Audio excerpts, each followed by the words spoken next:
అన్ని సామాజిక వర్గాలకు సంబంధించిన సంఘాల ప్రతినిధులు పెద్దలు దామోదర్ రాజనరసింహ గారి నేతృత్వంలో పిసిసి అధ్యక్షుడు మహేష్ కుమార్ గౌడ్ గారు, మా విప్పు అట్లూరు లక్ష్మణ్ గారు, మా శాసనసభ్యులు, మా మంత్రివర్యులు పొన్నం ప్రభాకర్ గారు, పెద్దలు కడియం శ్రేయర్ గారు, మీరందరి కార్యక్రమంలో పాల్గొని ప్రభుత్వాన్ని నన్ను ఒక్కడినే అభినందించడం కాదు, కాంగ్రెస్ ప్రభుత్వాన్ని, రాహుల్ గాంధీ గారిని మీరు పెద్ద ఎత్తున చప్పట్లతో అభినందించారు.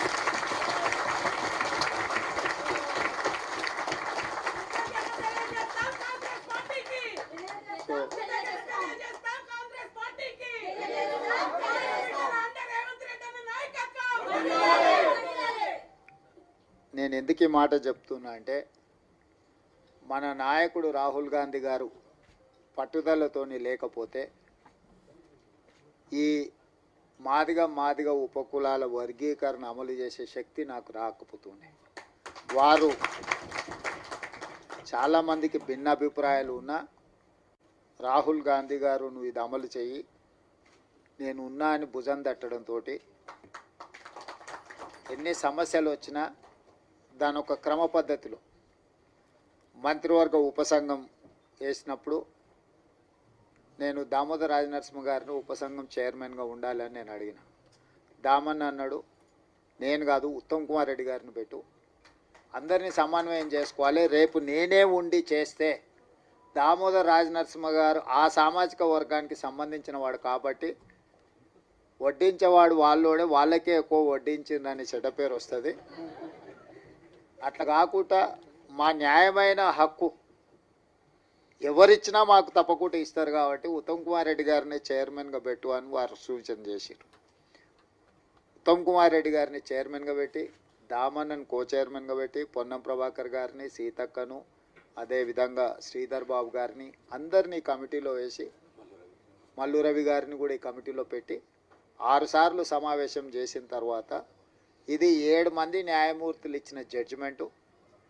పరిపాలన పరంగా మనం ఎంత విశ్లేషించినా న్యాయపరంగా కూడా దీన్ని విశ్లేషించాలి. భవిష్యత్తులో న్యాయపరమైన చిక్కులు మళ్ళీ రాకూడదు. దీనికి శాశ్వత పరిష్కారం చూపించాలి. శాశ్వత పరిష్కారం చూపించాలంటే 1 మ్యాన్ కమిషన్ ఏర్పాటు చేయాలని చెప్పి వారు సూచన చేశారు. 1 మ్యాన్ కమిషన్ విషయంలో కూడా చాలా రకాలుగా ఆలోచన చేసినాం, వీళ్ళని వేద్దామా వాళ్ళని వేద్దామా అని. ఎవరిని వేసినా ఏదో ఒక అనుమానమో ఏదైనా అంశాలలో ఏదైనా ఆపాదిస్తే అది ఇబ్బందికరం అవుతుందని షమీమ్ అఖ్తర్ అత్యంత నిజాయితీపరుడు, ఈ వర్గాల ఏ వర్గానికి కూడా ఏ వైపు తీసుకోవాల్సిన అవసరం లేనివాడు. అతన్ని హైకోర్టు జడ్జిగా రిటైర్ అయితే వారిని 1 మ్యాన్ కమిషన్, జ్యుడిషియల్ కమిషన్ జడ్జిగా వారిని నియమించి 59 ఉపకులాలను ఏ రకంగా వర్గీకరించాలి, రోస్టర్ విధానం ఎట్లా ఉండాలి ఏందని చాలా లోతు విశ్లేషించి 59 కులాలకైనా 199 పేజీల ఒక విశ్లేషణ మొత్తం ఇచ్చిండు. ఒక్కొక్క సామాజిక వర్గము ఇప్పటి వరకు ఒక డాక్టర్ కానీ, ఒక చిన్న గ్రాడ్యుయేట్ అయిన కాని ఉన్నాయి, ఓ చిన్న డాక్టరో లేకపోతే ఒక గెజిటెడ్ ఆఫీసర్ ఉద్యోగం రాని వర్గాలు చాలా ఉన్నాయి. వాటి ఒక్కొక్కరిని విశ్లేషించుకుంటూ 199 పేజీల ఒక నివేదిక తయారు చేస్తూ ఈరోజు ఎస్సీ 15% రిజర్వేషన్లను గ్రూప్ 1కు 1%, గ్రూప్ 2కి 9%, గ్రూప్ 3కి 5%, ఏ గ్రూప్లలో ఎవరెవరు ఉండాలనో కూడా విశ్లేషించాను. ఈరోజు మా సోదరులు మా లక్ష్మణ్ 9 అంటున్నాడు. 9 కాదు, 10 మీకే ఇచ్చాను. ఎందుకంటే అతి తక్కువ జనాభా ఉన్న వాళ్ళు ఎన్నడూ ఏ అభివృద్ధి ఫలాలు ఆశించని వాళ్ళని గ్రూప్ 1లో పెట్టాం. తర్వాత మోడరేట్గా కొంచెం పర్వాలేదు అనుకున్న వాళ్ళని గ్రూప్ 2లో పెట్టుకున్నాం. సిగ్నిఫికెంట్గా బెనిఫిట్ అంటే కొంచెం మెరుగైన ఫలితాలను సాధించుకున్న వాళ్ళని గ్రూప్ 3లో పెట్టుకున్నాం. సో గ్రూప్ 1 అండ్ గ్రూప్ 2లో ఉన్నది మొత్తం మాదిగ ఉపకులాలకు సంబంధించిన వాళ్ళే ఉన్నారు. వాళ్ళకు సంబంధించి 10% రిజర్వేషన్ ఈరోజు మీకు అందుబాటులోకి వచ్చింది. ఇది ఎవరికి వ్యతిరేకం కాదు, మీకు జరిగిన అన్యాయాన్ని సరిదిద్దే ప్రయత్నం ఇది. ఈ సరిదిద్దే ప్రయత్నం చట్టపరంగా న్యాయపరంగా సుప్రీంకోర్టు నుంచి మొదలు పెడితే వన్ మ్యాన్ కమిషన్ వరకు మీ పట్ల సానుభూతితో ఉండడం, ప్రధానంగా కాంగ్రెస్ పార్టీ రాహుల్ గాంధీ గారు ఎట్టి పరిస్థితుల చేయాలన్న ఆలోచన ఉండడం, దాన్ని వేగంగా నేనున్నా కాబట్టి మీకు అమలు చేసిన.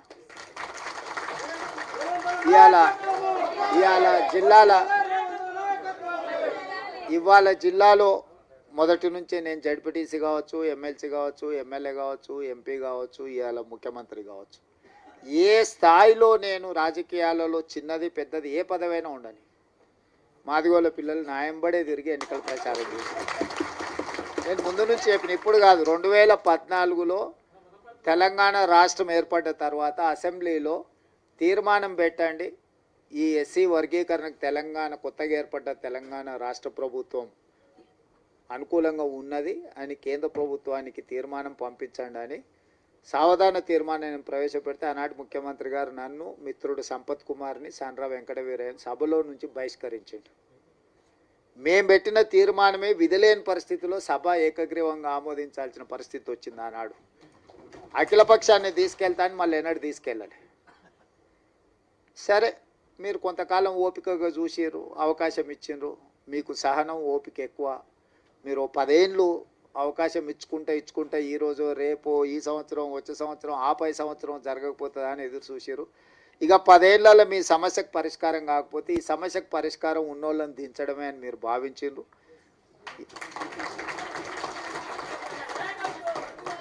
మీరు అవకాశం ఇస్తే మొదటి సంవత్సరంలోనే సుప్రీంకోర్టులో జడ్జిమెంట్ వచ్చిన, సుప్రీంకోర్టులో కేసులు సంవత్సరాల కొద్ది వాయిదా పడుతుంటే నేను అయిన తర్వాత దామన్నని పిలిచిన, మన ఎమ్మెల్యేలు అందరిని పిలిచిన. అక్కడ సుప్రీంకోర్టులో కేసు వాయిదాలు పడుకుంటూ పోతుంది, ఇంకా దీన్ని వాయిదాలు వేయడానికి వీలు లేదు. మనమే ప్రత్యేకంగా ప్రభుత్వం నుంచి ఉద్దండులైన న్యాయవాదులను నియమిద్దాం దామన్నా, నువ్వు ఢిల్లీకి వెళ్ళు, ఎమ్మెల్యేలు అందరిని తీసుకొని అని చెప్పి వేముల వీరేశాన్ని, మందుల శామ్యుల్ను, గవ్వంపల్లి సత్యనారాయణ, లక్ష్మణ్ని అందరినీ ఎమ్మెల్యేలు అందరినీ దామన్నకు తోడిచి ఒక కమిటీ లాగా ఢిల్లీకి పంపించి మన సిద్ధార్థ్ లూత్రాను, అభిషేక్ సింఘ్వీని, వీళ్ళందరినీ న్యాయవాదులను అందరినీ మన తరఫున సుప్రీంకోర్టులో బలంగా కేసును బెంచ్ మీదకి తీసుకొచ్చి బలంగా వాదనలు వినిపించినాం. ఎందుకు వర్గీకరణ చేయాలని దాని మీద. పంజాబ్ వర్సెస్ యూనియన్ ఆఫ్ ఇండియాలో ఉన్న కేసు చాలా ఏళ్ళ నుంచి పెండింగ్ ఉంది. దీంట్లో మీరు అందరు పిల్లలు చాలామంది చదువుకున్న వాళ్ళు ఉన్నారు. ఏళ్ళ కొద్దీ వాయిదాలు పడుతున్న దాన్ని 7 మంది న్యాయమూర్తులు ఒక దగ్గర కూర్చోవడం అనేది అంత అల్కగా పని కాదు. ఒకరు కూర్చునుడే కష్టం ఉంది. ఇవాళ రేపు 7 మంది ఒక్కసారి ఇట్లా లైన్గా కూర్చొని మీ వాదనలు వినాలంటే కంటిన్యూస్గా వాదనలు వినిపించి సుప్రీంకోర్టును మెప్పించి సుప్రీంకోర్టులో జడ్జిమెంట్ తీసుకొచ్చి ఆ జడ్జిమెంట్ని ఏ రాష్ట్రం ఈ దేశంలో అమలు చేయలేదు. ఏ రాష్ట్రం, ఏ కేంద్ర ప్రభుత్వం. ఇవాళ మా సోదరుడు ఎక్కడైతే మద్దతు పలుతుందో, నాకు మంచి మిత్రుడు ఆయన, నాకేం విభేదాలు లేవు. నేను మళ్ళీ మీరు ఎవరైనా అనుకున్నారు, కృష్ణమాదిగతో నాకు పర్సనల్ రిలేషన్ చాలా గొప్పగా ఉంది. ఆయనతో నాకు ఏం చిన్న ఎంట్రకాంత కూడా మాకు భిన్నాభిప్రాయాలు. కాకపోతే నాకంటే ఆయన కిషన్ అన్నను, మోడీని ఎక్కువ నమ్ముతుండు. కానీ వాళ్ళ ప్రభుత్వాలు ఉన్న దగ్గర కూడా ఎక్కడ అమలు చేయలే. ఎక్కడ కూడా ఏ రాష్ట్రంలో అన్న వాళ్ళ ప్రభుత్వం ఉన్న కాదు. ఇన్ని రాష్ట్రాలలో వాళ్ళ ప్రభుత్వం ఉంది, నన్ను చేసిరా. కానీ నేనేందంటే ఈ వర్గాలకు అన్యాయం జరిగింది, ఇక నేను ఉన్నప్పుడు కూడా న్యాయం చేయకపోతే వీళ్ళకి ఎవ్వరు న్యాయం చేయరని నేను బలంగా నమ్మిన. అందుకే ఇంకెవ్వరు ఏమన్నా అనుకొని ఎవరు ఏమన్నా తిట్టుకొని ఈ జాతికి న్యాయం చేయాలనుకున్న పట్టుదలతోని దాన్ని పక్కడబందీగా అన్ని రకాలుగా చేసుకుంటూ వచ్చి నేను అసెంబ్లీలో బిల్లు చేసి, అంతకంటే ముందు ప్రొఫెసర్ కాసిము వాళ్ళు వచ్చి నాతో అడిగిన. అంటే నేను చెప్పిన, మీకు బిల్లు కావాలన్నా ఆడాబిడి కావాలన్నా అని. మాకు బిల్లు కావాలి సార్ అన్న. బిల్లు కావాలంటే దీనికి ఒక ప్రాసెస్ ఉంటుంది.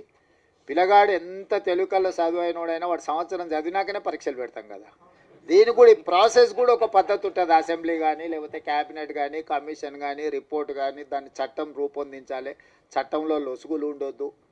మళ్ళీ దాన్ని చట్టం చేసినాక మళ్ళీ దాన్ని ఎవరో ఒకరు దాంట్లో ఏదో ఒకటి ఎతికి కోడిగుడ్డు మీద ఈకలు వీకినట్టు ఏదైనా చేస్తే అది మళ్ళీ మొదటికి వస్తే ఇంక మళ్ళీ ఎప్పటికీ ఇది అపరిష్కృతమైన శాశ్వత సమస్య ఉంటుందని చెప్పి దాన్ని పక్కడ్బందీ చేసి దాన్ని మొత్తం దామన్నను ముందలు పెట్టి వెనకంగా మేము అందరం ఉండి మిగతా వాళ్ళందరినీ సమన్వయం చేసుకుంటూ నేను సభలో కూడా అందరినీ కూడగట్టి ఎవ్వరు కూడా దీన్ని వ్యతిరేకించే సాహసం చేయలేదు. ఎవరిని కూడా వ్యతిరేకించనీయకుండా వ్యవహారం నడిపినాం. ఎందుకంటే దీన్ని అందరి ఆమోదంతో ముందుకు తీసుకెళ్తున్నాను ఒక అభిప్రాయం ఇవ్వడం ద్వారా మాదిగ ఉపకులాలు ఎవ్వరికి అన్యాయం చేస్తలేరు, వీళ్ళు వాళ్ళ న్యాయమైన హక్కు కోసమే వాళ్ళు ప్రయత్నం చేస్తున్నారు అనే ఒక విస్తృత అభిప్రాయాన్ని కల్పించడం కోసం ప్రభుత్వం పూర్తిగా ప్రయత్నం చేసింది. ఇవాళ దాన్ని సాధించుకున్నాం. నేను ఆయన అసెంబ్లీలో చెప్పిన దీన్ని కొలిక్కి తెచ్చే వరకు ఏ నోటిఫికేషన్ ఇవ్వనండి. ఆయలటి నుంచి ఇవాళ వరకు ఒక్క నోటిఫికేషన్ కూడా ఇవ్వలే. ఎందుకంటే నాకు కూడా దీన్ని ఏదో ఒకటి తేల్చాలి. ఎన్నేళ్ళు 30 ఏళ్ళ నుంచి 35 ఏళ్ళ నుంచి ఇది సిక్కుముడై జటిలం అయిపోయి ఇది ఓ సమస్యగా తయారవుతుంది. దీనికి ఒక పరిష్కారం చూపిస్తే చరిత్రలో ఎప్పుడైనా చిన్న సాయం చేస్తేనే మీరు ఎక్కువ గుర్తుపెట్టుకుంటారు. పూట ఇంత అన్నం పెడితే కూడా 10 ఏళ్ళు 20 ఏళ్ళు ఈ జాతి నమ్మకంగా ఎంబడి నడుస్తుంది. ఓ పూట భోజనం పెడితే కూడా నమ్మకంగా నడుస్తారు. గ్రామాలలో మాకు తెలుసు. ఎందుకంటే పొలం కాడు మీకు మాకే కాదు ఉన్నది సంబంధం అంతా. బాయికాడ ఏదైనా ఉన్నది మీకు మాకే సంబంధం కాబట్టి మీ గురించే నాకు పూర్తిగా అవగాహన.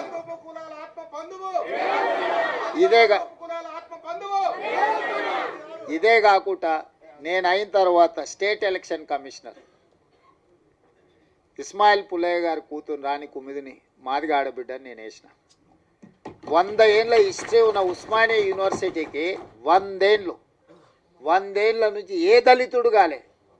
మొదటిసారి దళితుని, అది మాదిగలకు సంబంధించిన కుమార్ని ఇలా ఉస్మానియా యూనివర్సిటీ వైస్ ఛాన్సలర్ చేసిన. ఉస్మానియా యూనివర్సిటీ ఆర్ట్స్ కాలేజ్ ప్రిన్సిపల్గా ప్రొఫెసర్ కాసిమ్ని ఈరోజు మన ప్రభుత్వాన్ని నియమించింది. అదేవిధంగా దామన్న సరే ఆయన డిప్యూటీ సీఎంగా చేశారు, ఇవన్నీ చేశారు. లక్ష్మణ్ని విప్పుగా చేసినాం. అదేవిధంగా మనము రాజీవ్ గాంధీ IIIT బాసరకు మనం మాదిగా వైస్ ఛాన్సలర్ని మనం నియమించుకున్నాం. పబ్లిక్ సర్వీస్ కమిషన్లో పాల్వాయి రజనీ కుమార్ని ఈరోజు మెంబర్గా మాదిగా ఆడబిడ్డని ఈరోజు విద్యా కమిషన్ వేస్తే చారగొండ వెంకటేష్ని వేసినాం. ప్రొఫెసర్ పురుషోత్తం గారిని రిటైర్ అవ్వగానే ఇమ్మీడియట్గా హయ్యర్ ఎడ్యుకేషన్లో వైస్ చైర్మన్గా నియమించుకున్నాం. అదే సరే సీఎం ఆఫీస్ సరే టికెట్ల విషయంలో సరే అంటే నేను ఎందుకు ఇవన్నీ మీకు చెప్తున్నా అంటే గతంలో మీకు చిన్న అవకాశం రావడానికి చాలా కష్టం ఉండే. ఇవాళ state election commissioner, Osmania university, Rajiv Gandhi IIIT, higher education, విద్యా కమిషన్, పబ్లిక్ సర్వీస్ కమిషన్, ఎక్కడైనా నాకు ఏ అవకాశం వచ్చినా ఎవరు ఏమని అనుకొని వీళ్ళకి ఈసారి చేయాల్సిందే అని చెప్పి అవసరమైతే మా వాళ్ళని పక్కన పెట్టి కూడా మీ వాళ్ళకి చేసిన. ఎందుకంటే మీకు నష్టమైంది కాబట్టి వీళ్ళందరినీ మేలు చేయాలి, మేలు చేస్తే ప్రయోజనం ఉంటుంది, మీరందరూ బాగుపడాలని నా సూచన ఒక్కటే, అవకాశం వచ్చినప్పుడు నిలబెట్టుకోండి, దాన్ని 10 మందికి సాయం చేయడానికి ఉపయోగించండి. మన వాళ్ళకి ఏమవుతుందంటే మీకైనా మాకైనా రాగానే జర పుర్సత్ అయిపోతాం, మనం జర రిలాక్స్ అయిపోతాం, జర దావతులకు గివతులకు ప్రాధాన్యత ఇస్తాం. దాంతో ఏమవుతుందంటే చూసినావా వీళ్ళకి అవకాశం ఇస్తే నిలబెట్టుకోలేదు, వీళ్ళకి అవకాశం ఇస్తే గిట్ల చేసిరు, వీళ్ళకి అవకాశం ఇస్తే గట్ల చేసిరు అని ఎదురుగున్నోళ్ళు మన వెనకంగా మాట్లాడుకుంటారు. అందుకోసం నేనేమంటున్నట్టు ఈ అవకాశం వచ్చిన వాళ్ళు కానీ రేపు భవిష్యత్తులో ఈ ఉద్యోగాలలో డాక్టర్లుగా, లాయర్లుగా, ఇంజనీర్లుగా, IASలుగా, IPSలుగా మన పిల్లలు ఎవరైనా చివరికి హోంగార్డ్ కానీ కానిస్టేబుల్ కానీ 10 మందికి సాయం చేసేటట్టు మనం దీన్ని నిలబెట్టుకుంటే ఏమవుతుందంటే ఇంకో 10 అవకాశాలు వస్తాయి. మనం అవకాశం ఇచ్చినప్పుడు దీన్ని సరిగ్గా మనము ప్రజల ముందర కొంచెం మన గౌరవం పెరిగేటట్టు మనం వివరించకపోతే ఇక వీళ్ళకి ఇస్తే గింతేనా, వీళ్ళు మారరు, వీళ్ళు గిట్లనే ఉంటారు అంటే నేను జర ఓపెన్ అయ్యి చెప్తున్నా మీతో. ఎందుకు చెప్తున్నానో దీన్ని అర్థం చేసుకోరి.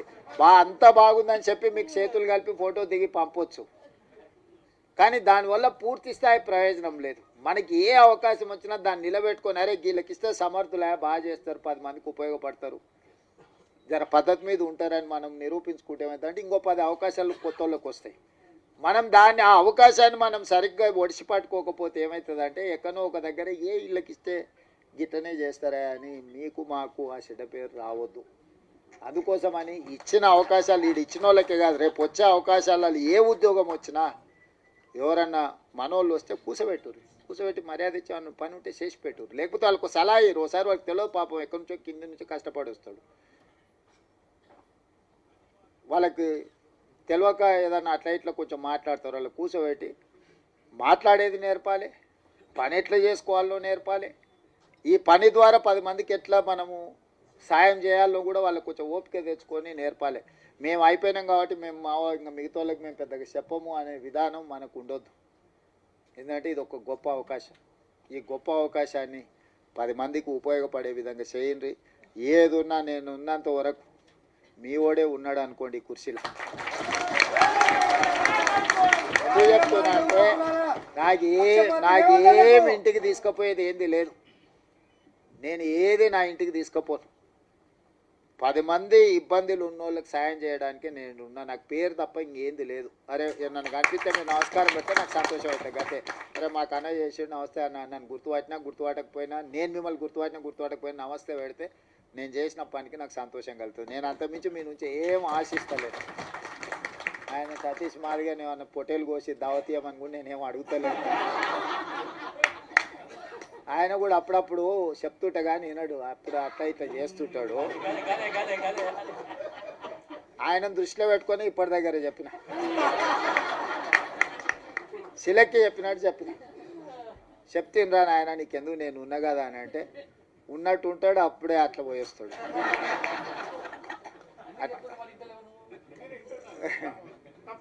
చింతాస్వామి సరే, చింతాస్వామి నాకు చదువుకునేటప్పటి నుంచి కూడా తెలుసు, ఫైన్ ఆర్ట్స్ కాలేజ్ నుంచి కూడా తెలుసు. మన వాళ్ళకి ఏంటంటే ఆవేశం ఎక్కువ, కొంచెం ఆలోచన తక్కువ చేస్తారు. ఆవేశంలో ఆలోచన రాదు ఎవరికైనా, ఎవరికైనా, నాకైనా మీకైనా ఎవరికైనా. ఆవేశంలో తీసుకున్న నిర్ణయం అక్కడికి రాదు. ఆవేశాన్ని తగ్గించండి, ఆలోచన వెంచూరి, వచ్చిన అవకాశాన్ని సద్వినియోగం చేసుకొని ఈ ప్రభుత్వం మీకు అండగా నిలబడుతుంది. మీ మంచి కోసం పనిచేస్తే మీ వెల్ఫేర్ కావచ్చు, మీ డెవలప్మెంట్ కావచ్చు, పిల్లలకి చచ్చిపోయిన వాళ్ళు లేకపోతే బాధితుల కుటుంబాలకి ఇంతకుముందే ఇచ్చిండ్రు. బుడగ సంఘాల నుంచి వీళ్ళందరికీ ఇల్లు లేని వాళ్ళు ఉన్నారు, అందరికీ ఈసారి ఇల్లు ఇచ్చే బాధ్యత నాది. మీ అందరినీ మీ వెల్ఫేర్ కోసం, మీ డెవలప్మెంట్ కోసం, మీ ఎడ్యుకేషన్ కోసం పర్ఫెక్ట్గా గవర్నమెంట్ చేస్తుంది. ఓ రోజు ఆలస్యం కావచ్చు, నాకు 100% ఇవ్వాలని ప్రేమ ఉన్న ఓసారి అవకాశం రాదు. దాని అర్థం మీకు ఇవ్వద్దని కాదు, దానికి కొంచెం ఓపిక, కొంచెం వ్యవహారం, కొంచెం పద్ధతి మీద మనం చేసుకుందాం. మీరందరూ ఎవరితో కొట్లాడకరి, మీరు ఎవరితో వాదించాల్సిన పని లేదు, ఎవరితో కొట్లాడాల్సిన పని లేదు. మీ పని మీకు జరుగుతుంది. జరగడానికి ఇంతమంది ఉన్నాం మేము ఈడ. మీకు ఏం కావాలో చేసి పెట్టడానికి మేము ఉన్నాం, చేసి పెడతాం. మంచిగా చేసుకొని నిలబెట్టుకోండి.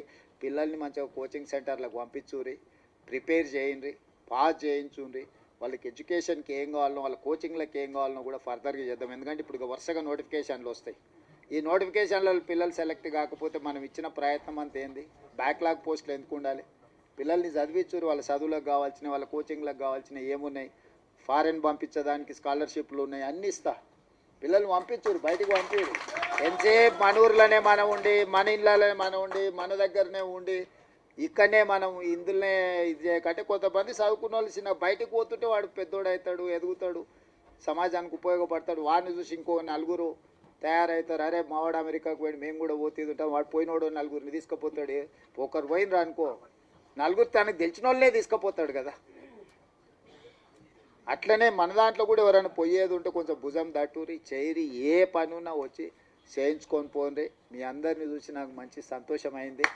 మీరందరూ అండగా నిలబడి ఉంది. ఒక సభ నేను మిమ్మల్ని అందరిని అడిగేది ఒకటే, నా కోసం కాదు, రాహుల్ గాంధీ గారు దీంట్లో పెద్ద ఎత్తున చేసిండు. మీ సత్తా ఆనాడు ధర్మయుద్ధం పరేడ్ గ్రౌండ్లో చేసినప్పుడు నేను మీకు అండగా నిలబడ్డా. మీకు గుర్తుందో లేదో మరి ఇది వచ్చిన వాళ్ళు. సరే, ఆ రోజు నేను వచ్చిన అట్లాంటిది ఈరోజు విజయోత్సవ సభ పెట్టుండ్రి. రాహుల్ గాంధీని దామన్న తీసుకొస్తాడు. ఎందుకంటే మనము కృతజ్ఞత చూపిస్తే ఆయనకు కూడా ఉత్సాహం వస్తే ఇంకో 4 రాష్ట్రాలలో చేపిస్తాడు. ఎందుకంటే ఇప్పుడు కర్ణాటకలో, మిగతా రాష్ట్రాలలో కూడా ఇది కొంచెం వాయిదా పడతా వస్తుంది. మీరు అండగా నిలబడ్డట్టు 10 లక్షల మంది జమై ఆయన నిజేసి దామన్న మనోళ్ళందరి నేతృత్వంలో, మహేష్ గౌడ్ గారి నేతృత్వంలో ఒక అభినందన సభ పెట్టి రాహుల్ గాంధీ గారిని ఇచ్చేసారండి. ఏ మనిషి అయినా అభినందన కంటే ఏముంటుంది? గాంధీ కుటుంబానికి ఏంది? దేశం కోసం సర్వం ఇచ్చిన వాళ్ళు, దేశం కోసం సర్వం ఇచ్చారు, ప్రాణాలు ఇచ్చారు, అన్ని ఇచ్చారు. వాళ్ళకి ఏముంటుంది? మీరు మాకు సాయం చేసారు, మిమ్మల్ని గుర్తుపెట్టుకున్నామని మీరు అందరు గట్టిగా చప్పట్లు కొడితే ఆయన ఉత్సాహంతో ఇంకా 4 రాష్ట్రాలలో చేపిస్తాడు. మన ప్రభుత్వం ఉన్న ప్రతి రాష్ట్రంలో అమలు జరిగితే ఆటోమేటిక్గా మిగతా కాక సెగ తగులుతూనే ఉంటుంది కదా. తప్పు సప్పుడు ఇప్పిస్తూనే ఉంటుంది కదా వాళ్ళ చెవులకు.